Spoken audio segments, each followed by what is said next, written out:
बहुत दुख की बात है कि एयर इंडिया का एयरक्राफ्ट क्रैश हुआ और जब एयरक्राफ्ट क्रैश होता है तो घटना बहुत बड़ी होती है। इसलिए इस समय पर इतनी जानकारी मिली तो हमारी अपील यही होगी सरकार से, हालांकि सरकार खुद कोशिश कर रही होगी कि सभी यात्रियों को बचाएं, सुरक्षित पहुंचाएं और उनका इलाज हो।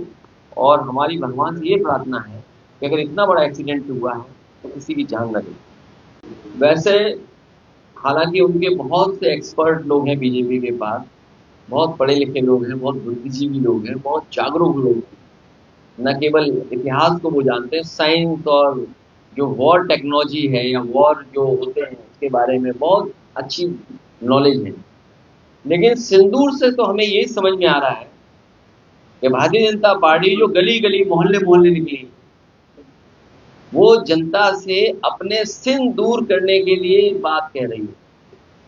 जो सिन किया उन्होंने अभी तक, उसको दूर करने की बात कह रही है। क्योंकि अगर ये जाते अपनी बात कहने तो जनता पूछती आगे का चूक क्या हुई, चूक क्यों हुई।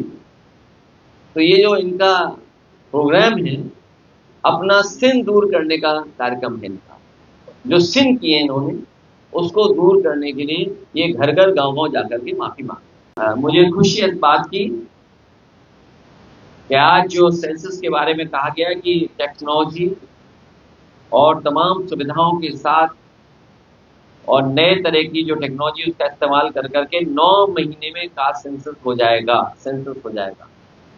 मुझे याद है हम लोग हमेशा ये कहते थे कि समाजवादी सरकार बनेगी तो 3 महीने के अंदर हम लोग जनगणना करा करके दिखा देंगे। इसीलिए जिस समय सेंसस की तारीखें आई तो हम लोगों ने कहा कि अब सेंसस होगा पीडीए सरकार में। तो इसलिए जनता को सावधान रहना पड़ेगा कि भारतीय जनता पार्टी हर आंकड़े से खिलवाड़ करती है। जो लोग मरने के आंकड़े से खिलवाड़ कर सकते हैं, और सोचिए अपनी पुलिस भेज करके 5-5 लाख रुपए दिए, इससे ज्यादा शर्मनाक बात और क्या हो सकती है। और फिर एक मुख्यमंत्री जो खुद अपने आप को योगी कहते हैं, वो झूठ बोल रहे हूं, मरने के आंकड़ों पर झूठ बोल रहे हूं। कम से कम सरकार को अपनी सफाई पेश करनी चाहिए। जब इतना बड़ा खुलासा हुआ है तो सच्चाई कुछ और भी होगी जो सरकार छुपा रही है।